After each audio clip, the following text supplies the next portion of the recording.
So look, I think I speak for all 99 of his Senate colleagues when I offer both our condolences on replacing committee hearings with faculty meetings and our congratulations on this exciting opportunity to lead an important institution. So Ben, your colleagues wish you and Melissa all the best as you go write the next interesting chapter to the Sasse family canon together.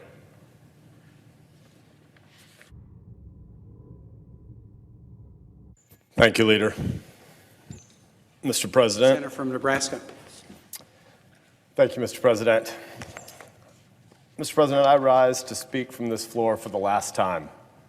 Serving the people of Nebraska as their senator has been a unique honor, and I will remain grateful for all that I've learned from the folks who do more to feed the world than any people, any time, or place in all of human history, quite literally. I know that I speak for my team as well, some here on the floor for the first time, some in the gallery, in saying to Nebraskans, thank you for these 8 years. 8 years of us getting to be a part of a team much bigger than just ourselves. That is a special privilege, and none of the 32 of us now on the team and the dozens who've already departed take that for granted, and so we say thank you to Nebraska. Running for office is a dangerous business, and asking someone to give you their vote, you're asking them to give you their trust, to put their trust in you that you will rightly prioritize and sequence their long-term interests. You're asking them to trust your judgment, your conscience, and your common sense. Our wrestling together, Nebraskans and me, over the last 8 years has had some market ups and downs. As you gave me victories in all 93 counties when I ran for office the very first time in my life in 2014, and then made me the most censured public official in the history of Nebraska over the next 6 years. But then proceeded 2 years ago to re-elect me again winning all 93 counties and securing the most votes of anyone in the history of our state. Many times it felt like a noogie and a slap and a headbutt and a hug all at once. Besides my state and my wonderful staff, I obviously want to thank my family, my 3 ladies in Breck, not just for supporting and encouraging me, but for charging out to embrace learning across all of Nebraska with me, visiting all 93 counties many, many times, climbing all over combines and tractors, learning so much about cattle and pigs and seed corn. My kids can tell you more about artificial insemination and how to turn a breached calf that you wouldn't be able to eat again for 72 hours. They got to know a beautiful state from east to west, from city to country, and from old to young. They have seen and learned more about and respected and learned to do more hard work. Ours is a special state. Breck, our youngest, got to feed 2,000-pound bulls with names like Patron. He got to bring home stray dogs and ranch animals with or without permission. He got to live off of an RV for about 16 months, which I will now confess, given that there probably is less regulatory reach, that we probably violated a good bit of code on that RV. He got to stand with me dozens of times as we sent soldiers off and welcomed soldiers home to the running embrace of their families. Alex, our middle daughter, has given so many tours of this Capitol, and she knows the stories of our country and the tributes etched and strewn throughout this building to people who preserved a republic. These are experiences that bore a hole in her soul as she grew, and though she knows that America is imperfect, she knows to never take it for granted.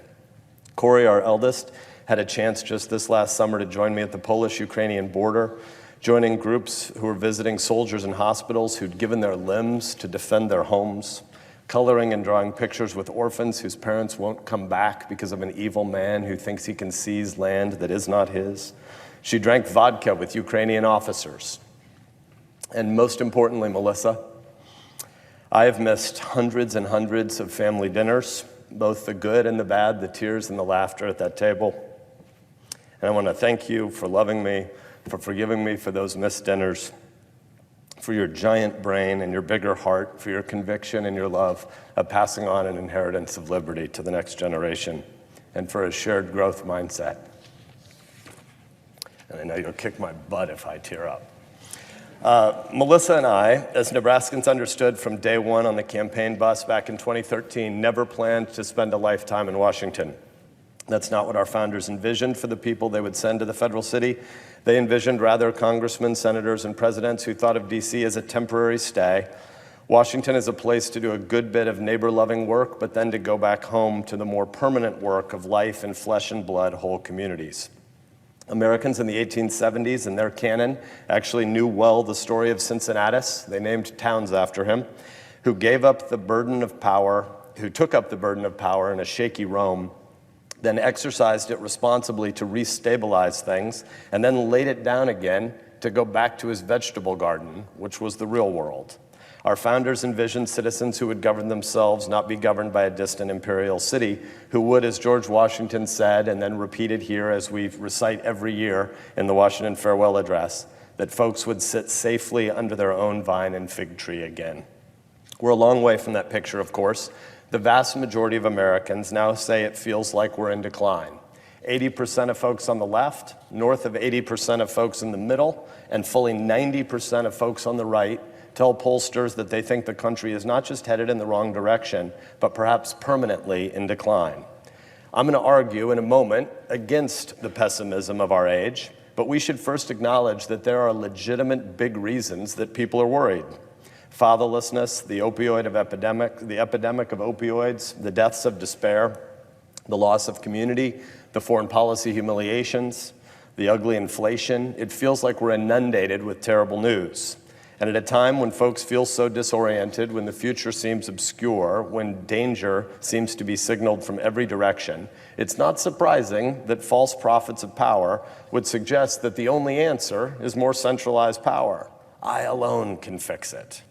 It's not surprising that 5 of the richest counties in the nation now are the suburbs of Maryland and Virginia that touch Washington, D.C., a city who has an entire industry that has grown up around the sprawling bureaucracies and a permanent political class. We seem to be in the process of exchanging a republic of self-governing citizens and the virtues of a federalism in which states would tussle and compete, with the vices instead of administrative centralization in which experts from Washington, D.C., who don't have to stand for re-election, would try to impose uniform rules on a diverse continental nation of 330 million people. It seems so obviously silly. We seem to be on a foolhardy path of trading the vigor of civic pluralism and consensus building with the disease of my way or the highway political zealotry. But we get distracted by the differing flavors of the zealotry. We get captivated by the declining brands, Republican and Democrat, and we regularly think that the problem in this city might actually be that the policy divides are taken so seriously that the deep divide is red jersey screaming versus blue jersey screaming. That would be a mistake. It would be to misdiagnose what is actually happening in our time. For the prophets of despair, both right and left, are actually telling Americans a really similar story. And the story is this: we're weak. Whether they stand on my side of the aisle or the other side of the aisle as they yell, the political addicts who prize short-term power over long-term dignity and liberty are the ones who now dominate the nation's conversation. And their story is roughly symmetrical. You're getting victimized by the other team. The things that are wrong are coming from the politicians on the other side. The nation is in decline. Give us more power, for we alone can fix it. On the left, media personalities and activists often weirdly and ahistorically denounce the idea of America itself, calling the founding racist and our institutions unjust. To them, our history is exclusively a story of victimhood and a narrative of oppression. There can be no redemption, no progress, and no hope. Political zealots on the left don't see much of anything worth conserving in America, and if you disagree with them, it must be because you're an irredeemable, deplorable, clinging to some phobic, backward-looking vision. There's no possibility of honest disagreement. But on the right now, too, victimization is a story we trumpet. Demagogues denounce the idea that there could be anything left to conserve in America. According to these zealots, we lost the idea of America long ago, and it's naive to think it could be recovered. Much better to burn things down than try to rebuild. Cynicism is supposedly cool. They shout that persuasion can't work, and the left will turn us into their victims if we don't stop them first. Persuasion is a crutch for the weak, for those who are too cowardly to fight. The particular policy agendas obviously differ, but ultimately the message of all politics first, folks, is basically the same. The only way to put an end to the culture war is to move beyond the outdated idea of a limited constitution and instead grab more power for the good guys while there's still time. The left's plan is more unelected, unaccountable bureaucrats. The right's plan is now to give similar kinds of power to a strongman. But ultimately, there's not much difference between these so-called plans. Anti-pluralists are against dissent, they're against minorities, they're against diversity, they're against place, they're against liberty and human dignity. The factions differ on who should be Caesar, but beyond that, there's much on which they agree. They salivate on the idea of chaos in our disrupted age that can be the excuse for seizing more power. They foment anger and fear because they think if we're angry and scared enough, we'll assent to some Caesar as solution. These factions are dangerous, to be sure, but here's what we fail to appreciate most of the time. They're factions, and they're small, and they command nothing like majority opinion. When they appear to win, what they're really only doing is putting together a temporary majority coalition of folks temporarily more disgusted by the other side's arrogant overreach. That's why every midterm election, or almost every midterm election for 3 decades now, we've seen a new president, 2 years into his term, lose the Congress. Why does this happen every cycle? It isn't because the Congress is suddenly popular. It's because the president, who usually won a lesser of two evils election in the eyes of the American public, then populated his White House with foolish folks who believed that they were elected with some sweeping mandate to transform America, and they prompt a backlash. It's also the single most obvious and important explanation of what happened in 2016. Historians are not going to look back on 2016 as about who won. What happened in 2016 was a race to the bottom by statistically the 2 most unpopular majority party candidates in the history of polling. One guy won simply because he was the 2nd most unpopular person in the history of polling. Go to any corner bar, a supermajority of Americans already know this. By the way, we roughly did the same thing again 4 years later. Forget the nonsense about a new FDR administration. America elected a new guy because they were sick of the old guy. This is also the most basic and obvious explanation for the crap show that's happening at the other end of this building right now. Nancy Pelosi's party quite obviously lost a referendum on the stewardship of the House of Representatives 60 days ago. But no one won, least of all Kevin McCarthy. Nobody in America is crying out for ambition's sake. So let's restate this overreach and repulsion hypothesis in a more positive way, because it turns out the American people are quite ahead of the political classes. It turns out the American people don't like political addicts. They don't like political zealotry. This is good news. To quote one correspondent to my office literally this week, quote, "The Senate today reminds me of a lunchroom full of insecure adolescents trying anything and everything to get attention. Not everybody, of course, but the loud ones. But most of us eventually learn to grow up. Let's hope that someday the electorate kicks the Senate out of its extended puberty by letting folks know that mooning each other really isn't that cool," close quote. Nebraskans have a way with words. Stated with a few less naked butt examples, here's the good news that we need the ears to hear. Americans overwhelmingly don't want power to be at the center of our shared experience. They don't want a left-wing nanny state telling them how to live, and they certainly don't want a right-wing potentate promising to crush all of our so-called domestic enemies. We want America to be America again. Americans don't believe the Constitution is obsolete. They don't believe that principled pluralism can't work anymore. They don't accept the notion that we're all so weak we have no agency. Yes, it's true, it's hard to look away from the addictive horror of a 24-hour news cycle. Rubbernecking is deep inside all humans. But what the zealots preaching Jeremiads of doom and decline don't understand, either about America's history or about Americans' preferences, is that despite some of the pessimism of our uncertain, technologically disrupted moment, Americans are fundamentally grateful to be here in the greatest nation the world has ever known. We are optimists by the miracle of our birthplace. We know that politics won't save us, but that doesn't mean that we're hopeless. It just means that we know what's best about America comes from outside the centers of power, same as it ever was. We need to regain our bearings and to recall our original construction and our architecture. We need Americans to be confident about self-governance for men and women who've been given a republic to hold. We need to be able to see clearly the three immense and enduring reasons for our hope: the Constitution, our institutions, and most fundamentally, the people themselves. The U.S. Constitution is the greatest political document ever written. The central principles that undergird it, the universal dignity of human beings, and thus the rejection of absolute power, because souls cannot be compelled by force. This is the soul of America. When the country's at its best, we're making good on that promise, and no country has been more blessed with wise political arrangements than we. The separation of power both vertically and horizontally. It's a glorious inheritance. And despite attacks by demagogues, the Constitution endures.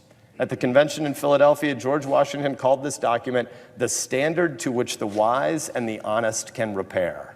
So long as the Constitution endures, we too can repair and recover and hope again in this system. The second reason for our hope: Americans are institution builders. Building is in our DNA. We built towns on the frontier, railroads that crossed a continent, Hoover dams and Empire State Buildings. But more importantly than this important physical architecture and infrastructure, we built the human institutions that support and sustain us across institutions and generations. We know that we're weak and fragile on our own, but the bonds of community enable us to flourish. Our institutions are the vital centers of our life together. Small and large, local and national, temporary and enduring, institutions are the gathering places where we find what we need to keep going. The churches that serve the needs of their communities, the schools that sharpen the minds of the next generation, the businesses that keep our households up and running, the little leagues, the ballet troops, 4th of July parades, Christmas carolers, the 1,000,001 other associations and organizations and clubs and groups through which we live and pass along our life together. When our institutions are withering, America withers. But when our institutions bud anew, America is alive and new again. And that's why America will always belong to the doers, not the whiners. America belongs to the man in the arena, willing to spend himself in a worthy cause. America belongs to the parents who eat on the go so their kids can eat at the dinner table. America belongs to the inventors and innovators whose garage tinkering changed the world. America belongs to the neighbors who see someone in need and go out and launch a soup kitchen and a clothing drive and an after-school tutoring program. They don't wait for this city, they move. We've not thrived for 2 centuries because of power at the top and in the center. We've not thrived chiefly because of who was in office or because of the rules and regulations that are handed down from Washington. Rather, we've thrived because of the diversity in every city, in every town, in every neighborhood. Though different, you find this sameness: the people who don't want to be served, but to serve. Those who are not taking, but giving. Those who are not tearing down, but building up. This is who Americans are, and it's a humble and beautiful thing for all of us to be a part of together. And here is thus the third reason for hope: the American people themselves. For America does have a civil religion. It isn't a precise theology, but it's instead a shared anthropology. It's about people important enough and with enough dignity that the state is not allowed in our system to get in the way of each of our individual needs to make sense of mortality and the afterlife, to make peace with God, and to consider carefully how we would redeem our days, for those days are numbered and finite. Ultimately, then, our system, our faith in the Constitution and in our institutions flows from what we believe in common about people themselves and the universal dignity that the 330 million of us possess from our Creator. For we are one of a kind. You can come from anywhere in the world and be one with us. Wild and wonderful and unlike any other country the world has ever known, we are equally characterized by a spirit of association and a spirit of enterprise. We have the audacity to be optimistic even when things are the bleakest. We're brash and loud and reckless, kind of insane to be honest, but there's a special vigor. We're the kind of people you want with you when things go sideways. We're the kind of people the world wants with it when things go sideways. The kind of people who get the job done and keep our word. That's who we are as Americans, far before the less important question of our policy debate preferences and what color partisan jersey we wear. That's who we are as American pluralists, and that's why recovery from our current messes is not only possible, but likely. But recovery comes with preconditions, and it comes only if we acknowledge the truth that the outrage and fear industrial complex wants to obfuscate, and that is that the zealots and the tribalists and the grandstanders and the very online political addicts, they will not fix anything. They won't because they can't. Recovery can come only from civic pluralists. Policy debates obviously matter, but the most important divide in American life today isn't red versus blue. It's pluralist versus political zealot. Recovery will come only from the pluralists. And here's what it will look like. Citizens that resist the temptation to reduce fellow Americans to caricatures of political affiliation. Recovery requires investment in things that outlast partisan preference. We must steward the present age and play our small but vital part in the work of self-government, because yes, policy matters, and yes, there must be important and vigorous debate, and no, being polite for the sake of being inoffensive isn't the highest good, and no mushy middle kumbayaism will not be a strategy. But more than debates about policy, we need Americans to believe they can build again. We need to believe that loving your neighbor is more important than the policy disagreements. We need to be invested in those actually central institutions that make the nation vibrant. And this is why the Senate matters so much. For the Senate doesn't build the other institutions, but more than any other single institution, more than any other place, more than any other room, this body, this place, and this floor has a special place to play in advocating for all of those other institutions where people actually break bread and provide care to the dying. The Senate has a special role to play in America's recovery. Senators, colleagues, and friends, each of us knows that this institution doesn't work very well right now. Each of us knows we should be taking a look in the mirror and acknowledging that lives lived in a politicized echo chamber are unworthy of a place that calls itself a deliberative body, let alone the world's greatest deliberative body.